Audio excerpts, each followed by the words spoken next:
एक गांव में एक ब्राह्मण अपने परिवार के साथ रहता था।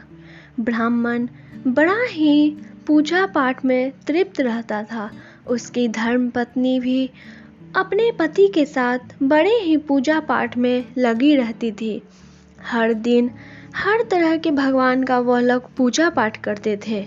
शनिवार के दिन शनि उपासना भी करते थे और पीपल में जल भी चढ़ाते थे, जिससे कि सारे भगवान जी का आशीर्वाद उन ब्राह्मण परिवार को मिलते ही रहते थे। ब्राह्मण का छोटा सा खेत था, जिसमें कि वह अनाज उपजा के उसे शहर में बेच करके जो भी पैसा प्राप्त होता था वह उससे अपना घर सुख से चलाता था।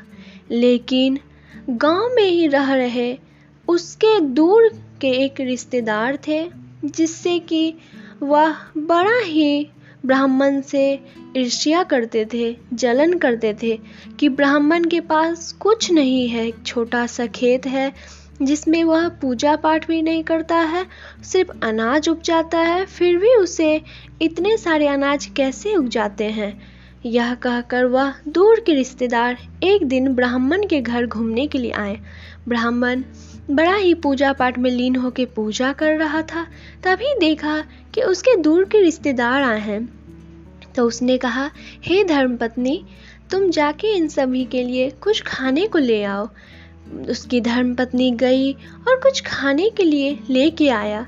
उस दिन शनिवार का दिन था। ब्राह्मण शनि भगवान जी का पूजा करके उठा ही था और उसके प्रसादी सबको दे रहा था, लेकिन उसके रिश्तेदार ने प्रसादी लेने से मना कर दिया। शनिदेव भगवान यह सब देख रहे थे कि किस तरह से उसके रिश्तेदार ने मेरे प्रसाद को ठुकराया है। शनि भगवान बहुत ही क्रोधित हुए और वह यह सब लीला देख रहे थे। जब ब्राह्मण उसे अच्छे से खाना पीना खिला दिया तो उस रिश्तेदार ने विचार किया कि क्यों ना मैं आज इसके यहाँ रुक के देखूं कि आखिर ये ब्राह्मण करता क्या है, जिससे कि इसके घर में इतने सुख और शांति, समृद्धि और धन भी है। वह बोला कि मित्र, क्या मैं आज रात को तुम्हारे घर ठहर सकता हूँ? ब्राह्मण बेचारा बड़ा ही खुशी होकर कहा, हाँ मित्र, आप क्यों नहीं रुक सकते हैं? आप तो हमारे रिश्तेदार हो, आपका हक बनता है हमारे घर रहने का। उसने अपनी धर्मपत्नी से कहा कि सुनो, आज हमारे रिश्तेदार हमारे ही घर रहेंगे, तुम जल्दी से इनके लिए बिस्तर लगा दो। उसकी पत्नी बड़ी ही खुश हुई और बिस्तर लगा दिया। ब्राह्मण बेचारा यह ना सोच पाया कि यह उसका रिश्तेदार नहीं, दुश्मन बन के आया है। ब्राह्मण जब रात में सोने के लिए गया और उसकी धर्मपत्नी भी सो गई, तब उसके रिश्तेदार ने उठकर उसके सारे घर में देखे कि वह उसने अपनी खजाना जो उसे रोज के रोज मिलते हैं वो कहाँ छुपा के रखा है।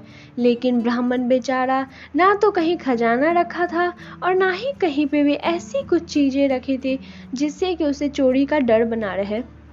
वह तो अपने अनाज को उपजा के बेचकर जो पर्याप्त पैसे आते थे उसे अपने पास ही रखता था। इस तरह से उसे जब कुछ नहीं मिला उसके रिश्तेदार को, तो वह ब्राह्मण के खेत पे चला गया और देखा कि ब्राह्मण का खेत ऐसा है जैसे मानो साक्षात भगवान उतरकर उसके खेत में बीज बोए होंगे। इतने हरे भरे खेत, एक एक बीज से मानो 1000 दाने निकल जाएं, इतने गेहूं के और चावल के लगे हुए थे।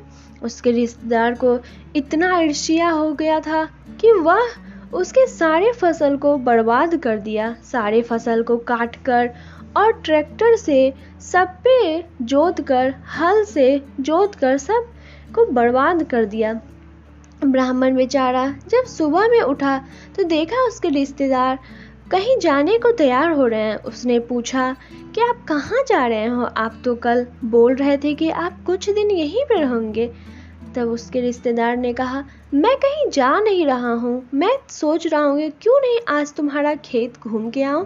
ब्राह्मण खुश होकर बोला कि हाँ, आज चलिए, क्योंकि आज मेरे खेत की अन्न की कटाई भी है, मैं उसे काट कर शहर लेके जाऊँगा, उसे बेच कर तब आऊँगा। इस तरह से दोनों तैयार हुए और चले गए। जब ब्राह्मण अपने खेत पहुंचा तो बड़ा खुश होकर अपने खेत की ओर चला गया, लेकिन उसके रिश्तेदार हल्का सा मुस्कुराते हुए कहा, ये खेत जा रहा है खुशी खुशी, लेकिन आएगा उधर से निराश होकर ही। यह कहकर वह लोग वहां पे पहुंच गए।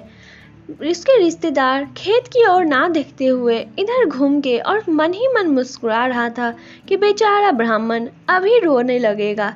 लेकिन ब्राह्मण की एक आवाज़ या एक कुछ भी ना सुनकर उसके रिश्तेदार को थोड़ा सा भय हुआ कि आखिर इसने कुछ बोला नहीं।